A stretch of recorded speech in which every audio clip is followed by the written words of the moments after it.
नमस्कार, मैं हूं योगेश चक्रवर्ती और आप देख रहे हैं रैड नेटवर्क। बिहार विधानसभा के चुनाव में अब चंद महीने ही बाकी रह गए हैं। ऐसे में राज्य में राजनीतिक सरगर्मियां काफ़ी तेज हो गई है।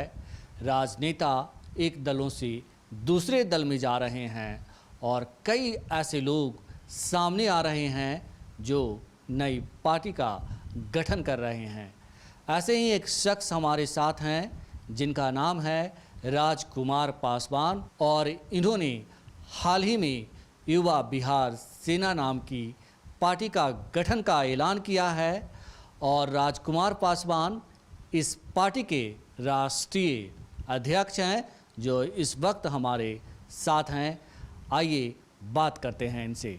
राजकुमार जी, रैड नेटवर्क में आपका बहुत स्वागत है। जी बहुत बहुत धन्यवाद, नमस्कार। राजकुमार जी, आपने नई पार्टी बनाई है, युवा बिहार सेना के नाम से नई पार्टी बनाई है। क्या जो राजनीतिक जुमला होता है चुनाव से पहले कि जब भी चुनाव आते हैं राजनीतिक पार्टियां कुकुर मुत्ते की तरह उगाते हैं, तो आप उसी का हिस्सा हैं? देखिए, ये आपका वो परसेप्शन है, लेकिन ये जो राजनीति पार्टी बनी है युवा बिहार सेना, ये बिहार के विकल्प के लिए और फर्स्ट विकल्प के लिए बनी है। वो पार्टी नहीं बनी है कि लोग चुनाव के समय में रजिस्ट्रेशन करवाते हैं और ठप्पा मार करके कैंडिडेट को खड़ा कर देते हो, वैसी पार्टी ये नहीं बनी है। ये पार्टी एक सोच के साथ, विचारधारा के साथ, आइडियोलॉजी के साथ, युवा नौजवान के जो विकल्प बिहार को चाहिए उस विकल्प के साथ युवा बिहार सेना का गठन हुआ है। और बिहारों का मान सम्मान, यानी कि बिहारी मिट्टी और मानस की बात करने वाला अगर बिहार में कोई है तो युवा बिहार सेना। एक बात बताएं कि आखिर बिहार के युवा आपके साथ क्यों जुड़े, आपके पार्टी को वोट क्यों दें? क्या कोई वजह है इसकी आपके पास? जी ज़रूर। आज की युवा पीढ़ी का बहुत ज़्यादा भटकाव है। वो युवा पीढ़ी जो चाहता है कि बिहार में ही हर एक हाथ को रोज़गार मिले, किसी जाति, किसी धर्म, किसी मजहब का हो। वो चाहते हैं कि इसी बिहार में जो एक अरसे में 80 के दशक से पहले, 90 के दशक से पहले और नीतीश लालू के सरकार से पहले जो यहाँ पे उद्योग धंधे थे, जो कल कारखाने में, जो कुटीर उद्योग में, जो उद्योगों में जो बंद हो चुके, इतने बड़े बड़े ताले जो लटके हैं, उसमें उस जमाने में करीब 50,000, 60,000, 30,000, 25,000, 15,000 लोग काम किया करते थे। आज लोग यहाँ से लोग दूसरे प्रदेश में जाते हैं काम करने। इसलिए युवा जो है, युवा शक्ति है जो हर एक जाति, हर एक, वो चाहते हैं कि बिहार में ही रोजगार मिले। ये या यूं कहें कि जिसका जहाँ घर वहीं मिले रोजगार, ऐसी युवा बिहार सेना कल्पना करता है। जब युवा बिहार सेना की सरकार होगी बिहार में तो एक भी युवा को, ये जुमला नहीं है, एक भी युवा को बिहार दूसरे प्रदेश में रोजगार करने नहीं जाने देंगे। ये मेरा वचन है। आप कह रहे हैं कि बिहार में ही रोजगार मिलेगा। पिछले 15 सालों से बिहार में नीतीश जी की सरकार है, आप उनके कामकाज को कैसे समीक्षा करते हैं? देखिए, इस 15 साल जो नीतीश और भाजपा की जो सरकार रही है, महाभ्रष्ट सरकार और बेईमान सरकार, लुटेरों का सरकार रहा है। सिर्फ रोड बना देना, पुल बना देना ये विकास नहीं है। आपको बता दें कि एक मुखिया जो इंदिरा आवास बना, इनके सरकार में जो मुखिया हैं, एक इंदिरा आवास बनाते हैं, उस इंदिरा आवास का 20,000 रुपया वो कमीशन लेते हैं और वो 20,000 रुपया में 3,000, 4,000 वो खुद रखते हैं। डीएम के कुर्सी तक वो जाता है 7,000 रुपया और बाकी 10,000 रुपया सीएम की कुर्सी पे जाता है, जो कि पिछले मुख्यमंत्री साहब जो जीतन राम मांझी जी थे, उन्होंने वो कह चुके हैं। ये मैं अपने हवाले से नहीं कह रहा हूँ, उनके कहे हुए बातों को कह रहा हूँ। ऐसे हालात में जो नीतीश जी का सरकार और भाजपा का सरकार यहाँ रहा है, यानी एनडीए की सरकार, वो सिर्फ रोड और पुल के नाम पे विकास का ढोल पीट रही है। उन्होंने कुछ नहीं किया चाहिए। आपने बात की कि महाभ्रष्ट सरकार है नीतीश जी की सरकार के बारे में। आपकी पार्टी ईमानदार होगी, आपके पार्टी से जुड़ने वाले लोग ईमानदार होंगे, इसकी आप कैसे गारंटी देंगे लोगों को? जी हाँ, बिल्कुल। देखिए, ईमानदार, जब बिहार के मुख्यमंत्री नीचे जमीन पे चटाई पे भगवान राम की तरह चटाई पे सोएंगे, सूफी संत की तरह चटाई पे सोएंगे नीचे में, तब जाके बिहार के विकास होगा। ऐसे नहीं जो क्या कहते हैं वो मुख्यमंत्री आवास में है, उनको पता नहीं है कि किसके घर में पानी घुस गया, उनको पता नहीं है कि कौन भूख से मर रहा है, उनको पता नहीं है कि क्या कहते हैं कहाँ पे क्या जरूरत है बिहार को।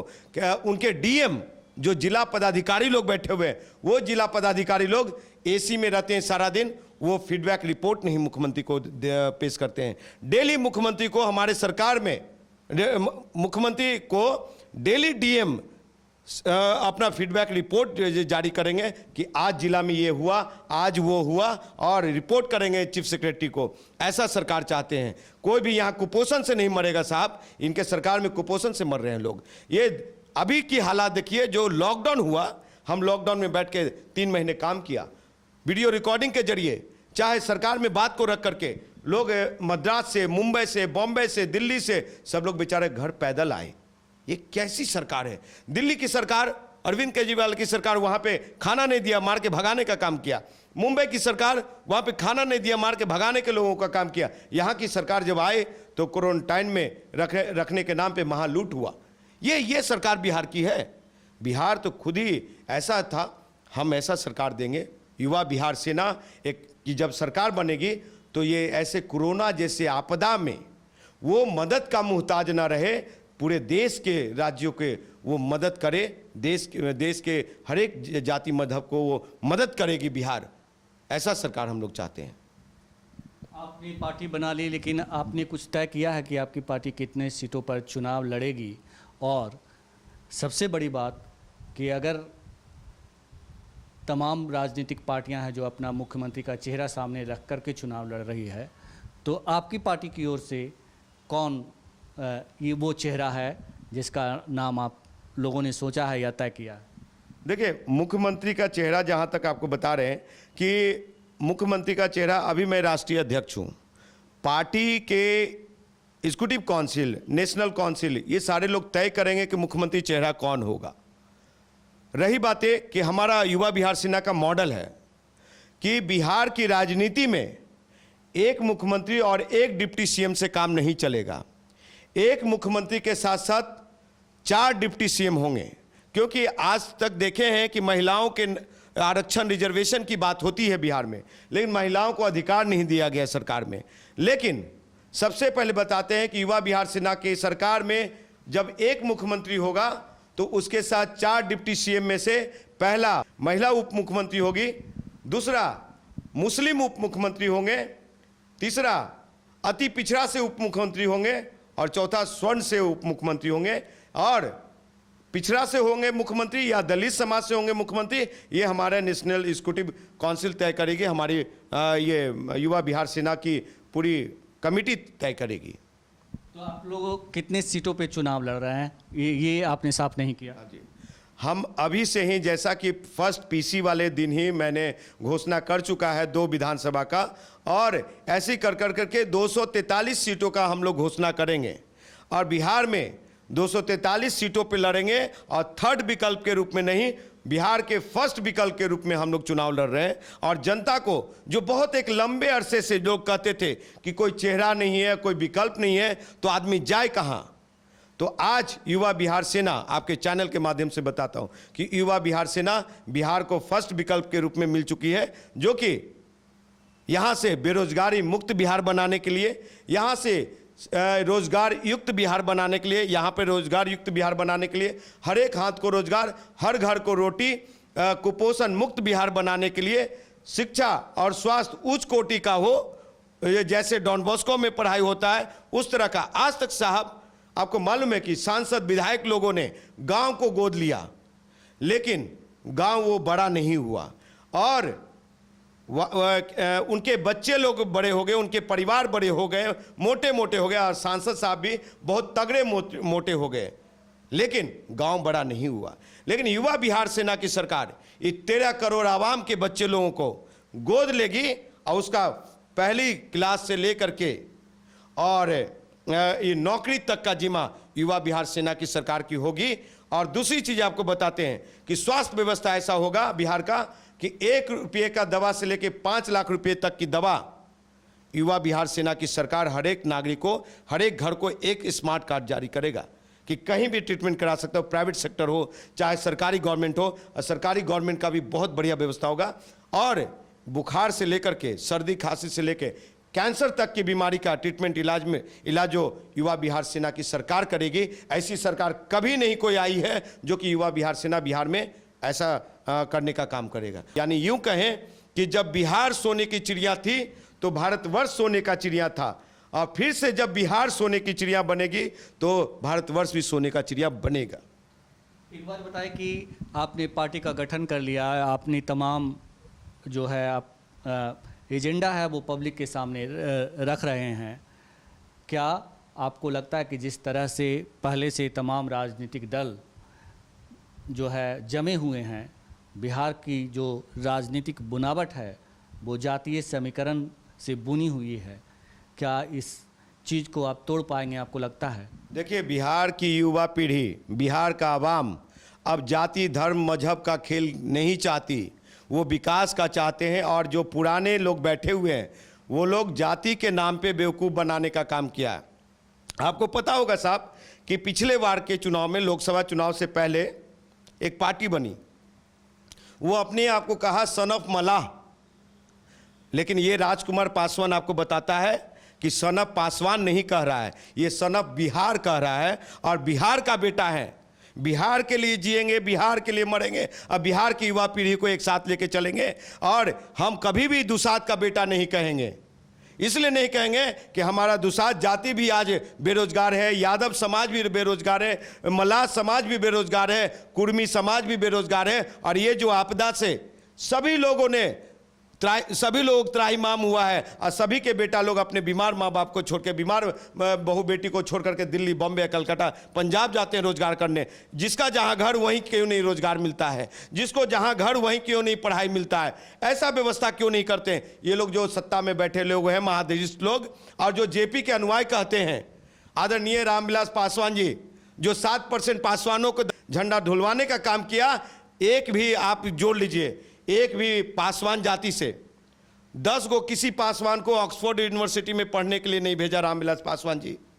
10 गो ब्यूरोक्रेट्स में बैठाने का काम नहीं किया आदरणीय Ramvilas Paswan ji. 10 go high level का इंजीनियर पैदा नहीं किया आदरणीय रामविलास पासवान जी। 10 गो साइंटिस्ट पैदा नहीं किया आदरणीय रामविलास पासवान जी। तो आप किस तरह का जातीय गेम खेल रहे हैं? जातीय गेम तब खेलिए जब जात का प्रतिनिधित्व को, आप एसेट को, धरोहर को चांद पे बैठाने का काम कीजिए, तब न जात का नेता हुए। आप कौन सी जात का नेता हैं, आप ये बताइए? आप मजदूर बनाने के लिए नेता बने हैं। जो खास करके हमारा सवाल ये है कि पासवान जाति में आप स्वीकार्य हैं? देखिए, बिहार के पासवान लोग आदरणीय रामविलास पासवान जी से और सांसद चिराग पासवान से उब चुके हैं, और इस हालात में वो विकल्प चाह रहे हैं, जो कि विकल्प के रूप में एक ही है, उसका नाम है इंजीनियर राजकुमार पासवान।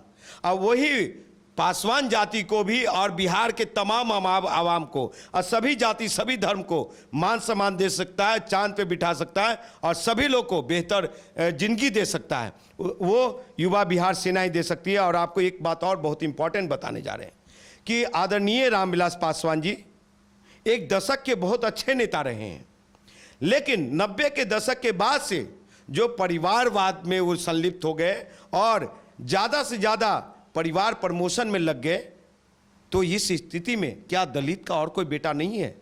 क्या हम दलित के बेटा नहीं थे? हम भी पढ़े लिखे हुए योग्य, दिल्ली यूनिवर्सिटी में इंजीनियर रहे साहब, नौकरी छोड़ करके, नौकरी से बाहर निकल करके चुनाव लड़े 2 बार, और आज मुझे पासवान जाति लोगों ने जो मान सम्मान दिया है, और जो लोग विकल्प चाह रहा है, वो उस विकल्प में हम कहीं न कहीं हैं। और रामविलास पासवान जी की नींद हराम है, चिराग पासवान का नींद हराम है, और वो किसी न किसी से कहलवा रहे हैं कि मुझे मुख्यमंत्री घोषित करो। अरे भाई, जब जनता जमात चाहेगा, बिहार का आवाम चाहेगा, तो तुम मुख्यमंत्री क्या प्रधानमंत्री भी बन जाओगे। तो ये राजकुमार पासवान आज आपके चैनल के माध्यम से बताता है, रेड नेटवर्क से ये बताता है कि जनता हम मुझे आशीर्वाद देगी, और जनता कहेगा कि इंजीनियर राजकुमार पासवान अब बिहार की कुर्सी के बैठने लायक हो गए हो, तब मैं बिहार की कुर्सी पर बैठूंगा। और जनता को जो मान सम्मान देंगे वो मुझे जेपी की तरह याद करेंगे, लोहिया की तरह याद करेंगे, कर्पूरी की तरह याद करेंगे और गांधी की तरह याद करेंगे, आम्बेडकर की तरह याद किए जाएंगे। हम इसलिए नहीं आए हैं कि परिवार को आगे बढ़ाने, बहुत सारा एसेट जमा करने। हम खाली हाथ आए थे, खाली हाथ जाएंगे। और मेरे पूर्वजों ने बहुत कुछ छोड़ के गया है। दाल रोटी मेरी कमी नहीं हो सकती। आज भी मैं राजनीति को छोड़ करके और नौकरी करना चाहे तो 60-70 हज़ार का मुझे मेरे लिए नौकरी रखा हुआ है, इंडिया से लेके बिहार से लेके विदेश तक। लेकिन नहीं, अब समाज सेवा में आ चुके हैं। यहाँ बिहार के आवाम से मैं धोखा नहीं करूँगा। जिस विश्वास के साथ हाजीपुर के आवाम ने मुझे आशीर्वाद दिया है उसके साथ चलने का काम करेंगे। उनके विश्वास पे पूरे बिहार को एक रोल मॉडल बने, क्योंकि वैशाली की धरती ऐसी धरती है जो पूरे विश्व पटल पे पहचान दिया है और राजकुमार पासवान को भी पहचान दिया है, रामविलास पासवान को भी पहचान दिया। तो रामविलास पासवान और राजकुमार पासवान में बहुत आसमान जमीन का फर्क दिखेगा आने वाले समय में। रैड नेटवर्क से बात करने के लिए आपका बहुत शुक्रिया जी, बहुत बहुत धन्यवाद, नमस्कार। तो ये थे युवा बिहार सेना के राष्ट्रीय अध्यक्ष इंजीनियर राजकुमार पासवान, जिनका कहना था कि जो इनकी नई पार्टी इन्होंने बनाई है वो बिहार में एक बड़ी लकीर खींचने आई है और ऐसी लकीर खींचने आई है जो जाति, धर्म और मजहब से अलग होगी और सबका विकास करेगी। योगेश चक्रवर्ती, रैड नेटवर्क, पटना।